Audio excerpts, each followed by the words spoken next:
कि भारतीय जनता पार्टी की उत्तर प्रदेश में जो सरकार है, उस पार्टी को ट्रेनिंग मिली है।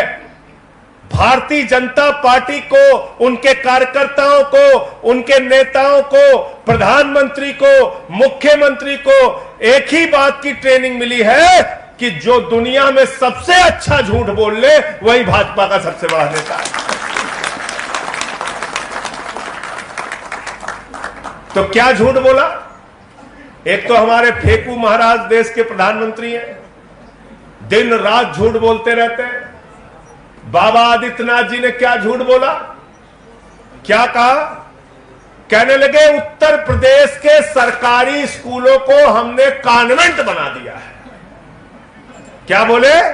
उत्तर प्रदेश के सरकारी स्कूलों को हमने कॉन्वेंट बना दिया है। मैं भी हैरान हो गया, मैं भी परेशान हो गया। मैंने सोचा मेरा घर उत्तर प्रदेश में ही है कि मैं कहीं बाहर का रहने वाला हूं। मैंने तो कोई सरकारी स्कूल कॉन्वेंट जैसा नहीं देखा। तो मैंने आप लोगों से मदद मांगी।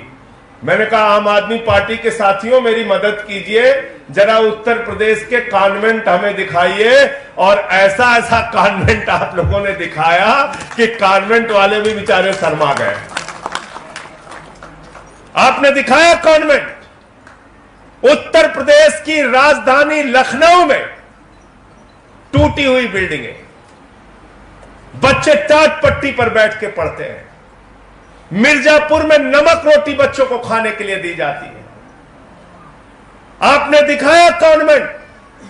देवरिया के अंदर सूखा भात और नमक हमारे बच्चों को खाने के लिए दिया जाता है। आपने गाजियाबाद के स्कूल दिखाए, आपने बांदा के स्कूल दिखाए, आपने ललितपुर के स्कूल दिखाए, आपने बरेली के स्कूल दिखाए, बदायूं के स्कूल दिखाए, सहारनपुर के, मेरठ के, मुजफ्फरनगर के।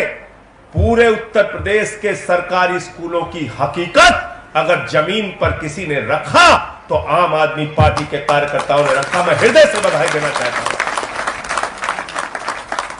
लेकिन इसके साथ साथ आपसे यह भी कहना चाहता हूं कि साथियों और दोस्तों, अगर आपने वो सरकारी स्कूल अपने आंखों से देख लिया है, अगर उसके वीडियो और फोटो सोशल मीडिया पे आम आदमी पार्टी के पेज पर आपने देख लिया है, तो आपको रातों को नींद नहीं आनी चाहिए। इन सरकारी स्कूलों की दुर्दशा के खिलाफ लंबा आंदोलन उत्तर प्रदेश में चलाइए और हमें अपने सरकारी स्कूल बच्चों के लिए ठीक करवाने हैं।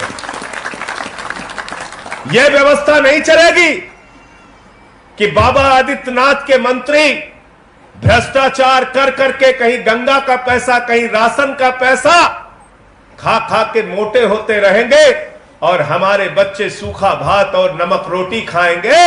ये व्यवस्था आम आदमी पार्टी चलने नहीं देगी। एक एक कार्यकर्ता हमारा इसके लिए संघर्ष करने को तैयार होगा। और अगले चरण में हमने कहा है इसकी प्रदर्शनी लगाइए। और प्रदर्शनी क्यों कहा है?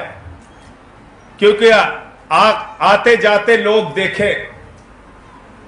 बनारस में, काशी में हमारे साथियों ने कहा, प्रशासन को लिखा, हमारे स्कूलों की हम प्रदर्शनी लगाना चाहते हैं। प्रशासन ने कहा नहीं भैया बिल्कुल मत दिखाना। बताइए यार। तो बाबा जी अगर तुमने कॉन्वेंट बनाया है तो तुम्हारा प्रशासन वो कॉन्वेंट दिखाने से मना क्यों कर रहा है? हमको दिखाने दो कॉन्वेंट। गाजियाबाद के लोगों से कह रहा हूं, जितने भी फोटो अब तक आपके पास आए हैं, बड़ा सा बैनर बनाओ और किसी दिन फ्लाईओवर के ऊपर से उसको लटका दो। आधे एक घंटे खड़े होकर लेकर खड़े हो जाओगे, वो कॉन्वेंट स्कूल पूरा गाजियाबाद देख लेगा। तैयार हो इसके लिए? कितने फ्लाईओवर हैं यहाँ पे? निमित यादव जी, लगभग 26 फ्लाईओवर है। 26 टीम तैयार कर लो गाजियाबाद में और 26 स्थानों पे अपना बैनर लेके खड़े हो जाना। सारा गाजियाबाद देख लेगा यहां स्कूलों की दुर्दशा क्या है। अब तब मैं देखता हूं प्रशासन कैसे रोकेगा। प्रशासन से परमिशन लो ही मत। मेरठ में भी खड़े हो जाओ अंकुश चौधरी, एक दिन बड़ा बैनर बना के पूरे यूपी में यह अभियान चला दो। देखते हैं प्रशासन कैसे मना करता है। और एक एक प्रकोष्ठ वाले जिम्मेदारी ले लो। एक प्रकोष्ठ वाले अपना बैनर बना के उन्हीं स्कूलों का खड़े हो जाए, दूसरे प्रकोष्ठ वाले दूसरा बैनर बना के उन्हीं स्कूलों का खड़े हो जाए। स्कूल और अस्पताल आम आदमी पार्टी का सबसे बड़ा मुद्दा है, याद रखिएगा, इसको हमें ठीक करना है। बहुत अच्छी दुकान चल रही है भाजपाइयों की, इनको कोई काम करने की जरूरत नहीं है। इन बेईमानों को तुम्हारा खून चूसेंगे, तुमको महंगाई की आग में झोंकेंगे, तुमको बेरोजगार रखेंगे, तुमको 1 साल किसानों के नाम पर, आंदोलन के नाम पे सड़क पर बैठाएंगे, आतंकवादी कहेंगे, खालिस्तानी पाकिस्तानी देशद्रोही कहेंगे। इन बेईमानों को कोई काम नहीं करना है, क्योंकि इनकी हिंदू मुसलमान की दुकान चल रही है। वो हिंदू मुसलमान की दुकान अगर किसी नेता ने बंद कराया तो उसका नाम है अरविंद केजरीवाल। अरविंद केजरीवाल कहते हैं हिंदू मुसलमान नहीं, अब स्कूल अस्पताल पे काम करना होगा। आम आदमी पार्टी तैयार हो इसके लिए? तैयार हो सब लोग? हिंदू मुसलमान से फायदा होता है या स्कूल अस्पताल से?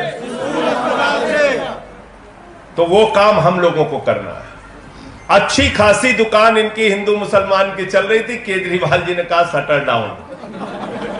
तब से परेशान है, रोज मुकदमा लिख रहे हैं, FIR कर रहे हैं।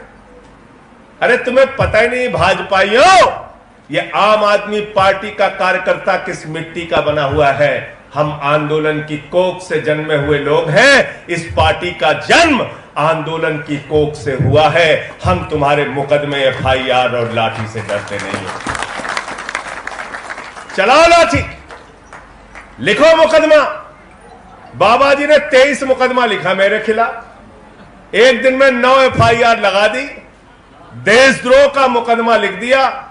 मैंने कहा बाबा जी 23 नहीं 2300 मुकदमा भी लिख दो, कोई चिंता की बात नहीं है, लेकिन तुम्हारे खिलाफ, तुम्हारी नीतियों के खिलाफ लगातार लड़ते रहेंगे और बोलते रहेंगे। संजय भैया जिंदाबाद। हम लोग चुप रहने वाले लोग नहीं हैं, हम लोग चुप रहने वाले लोग नहीं हैं। ये देश अगर चलेगा तो बाबा साहब डॉक्टर भीमराव अंबेडकर के संविधान से चलेगा। यह देश किसी नरेंद्र मोदी के फरमान से या योगी आदित्यनाथ के फरमान से नहीं चलेगा। बिल्कुल ठीक कहा सोमेंद्र ढाका जी ने। आज देश के 92 लोगों के पास 55 करोड़ लोगों के बराबर की संपत्ति है। असमानता का स्तर देखिए। एक व्यक्ति अडानी, उसको अमीर बनाने के लिए जिसके हवाई जहाज से नरेंद्र मोदी जी घूमते हैं, उसको अमीर बनाने के लिए दिन रात पूरी ताकत लगा रहे हैं। उनका नाम दुनिया के दूसरे नंबर का अमीर बनने पे आ गया। मुझसे लोगों ने कहा अडानी के बारे में आप क्या कहेंगे? मैंने कहा हां मुझे पता चला है वो 2 नंबरी अमीर हो गया है। बाप नंबरी तो बेटा, तो अडानी का बाप हिंदुस्तान की राजनीति में कौन है? कौन है? कौन है? देखो आप सबको मालूम है। उस अडानी की संपत्ति 2014 में थी 37,000 करोड़ रुपए, 2018 में थी 57,000 करोड़ रुपए, 2020 में थी 2.5 लाख करोड़ रुपए, 2022 में हो गई 13 लाख करोड़ रुपए। कितनी संपत्ति हो गई? 13 लाख करोड़ रुपए। छवि यादव जी बहुत पढ़ी लिखी हैं, लेकिन अगर इनको कह दूं 13 लाख करोड़ लिख दो तो लिख नहीं पाएंगे, जीरो लगाते लगाते थक जाएंगे। गलत तो नहीं कह रहा हूं? लिख पाओगे तुम लोग? लिख पाओगे? इतना पैसा दे दिया, इतना पैसा दे दिया, 13 लाख करोड़ रुपए। और हमको बता रहे थे नितिन त्यागी जी कि 2.5 लाख रुपए का एक बार इनको लोन लेना था, चप्पल घिस गया, लोन नहीं मिला इनको, परेशान हो गए बेचारे। 2.5 लाख रुपया का लोन नहीं मिला इनको, और उस अडानी को मोदी जी ने 2.5 लाख करोड़ का लोन दिया है, 2.5 लाख करोड़ का। अब मेरा सवाल यह है कि यह पैसा कहां से आया? यह पैसा किसका पैसा है? यह पैसा किसान का पैसा है, ये पैसा मजदूर का पैसा है, ये पैसा कर्मचारी का पैसा है, ये पैसा हमारी माताओं बहनों का पैसा है, ये पैसा हमारे छोटे व्यापारियों का पैसा है।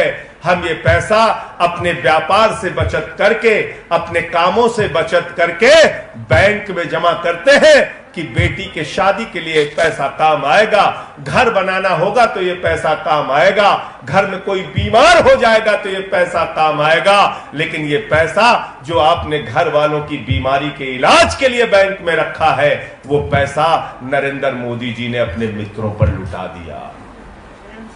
लुटा दिया। 10 लाख करोड़ रुपए अपने चंद पूंजीपति मित्रों का माफ कर दिया।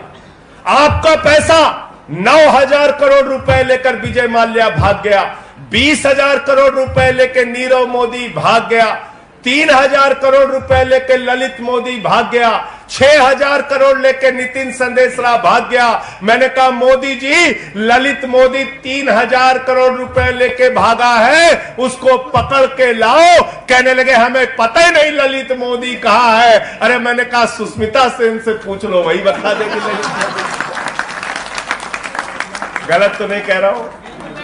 नरेंद्र मोदी को नहीं पता ललित मोदी कहां है, सुष्मिता सेन को पता है ललित मोदी कहां है। हमारी किसी जांच एजेंसी का मुख्य पदाधिकारी सुष्मिता सेन को ही बना दो, वही पकड़ के लाएगी इन बेईमानों को। तो मैं तो आपसे गाजियाबाद के लोगों ये पूछने के लिए आया हूं कि भैया तुम्हारा 6,000 रुपए कोई चुरा लेता है तो चौराहे पे जुट के सब लोग मारने लगते हो। 3,000 कोई जेब काट ले, सारे इकट्ठा होके मारते हो। 20,000 कोई चुरा ले, उसको लात से भी मारते हो, घूंसा से भी मारते हो। मारते हो नहीं मारते हो? मारते हो ना। चोर पकड़ लिया, जेब कतरा पकड़ लिया, इतने बड़े बड़े जेब कतरे वो 20-20 हजार करोड़ लूट के बैठे हुए हैं। इनसे हिसाब मांगोगे नहीं मांगोगे? मांगना चाहिए नहीं मांगना चाहिए? लेकिन आपको तो दिन रात हिंदू मुसलमान में उलझा रखा है, हिंदू मुसलमान में उलझा रखा है। इन बेईमानों ने सिर्फ एक फार्मूला सीखा है। भारतीय जनता पार्टी के लोगों के पास एक ही फार्मूला है।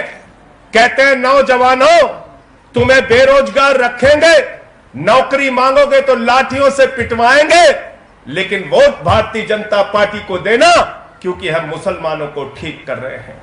माताओं और बहनों, महंगाई से भले ही तुम्हारे घर का चूल्हा ना जले, भले ही महंगाई के बोझ के तले दब जाना, लेकिन वोट बीजेपी को देना, क्योंकि हम मुसलमानों को ठीक कर रहे हैं। किसान भाइयों, भले ही तुम्हारे किसान की फसल का दाम तुमको हम ना दे पाए, भले ही कर्ज के बोझ के तले आत्महत्या कर लेना, लेकिन मरने से पहले अपने परिवार को बोल के जाना वोट बीजेपी को देना, क्योंकि हम मुसलमानों को ठीक कर रहे हैं। व्यापारी भाइयों, भले ही मक्खी मारते रहना, तुम्हारा व्यापार चौपट हो जाए, बर्बाद हो जाए, चिंता मत करना, लाइन में लग के वोट बीजेपी को देना, क्योंकि हम मुसलमानों को ठीक कर रहे हैं। इन बेईमानों ने मुसलमानों को ठीक करने के नाम पर पूरे हिंदुस्तान का बेड़ा गर्क कर दिया।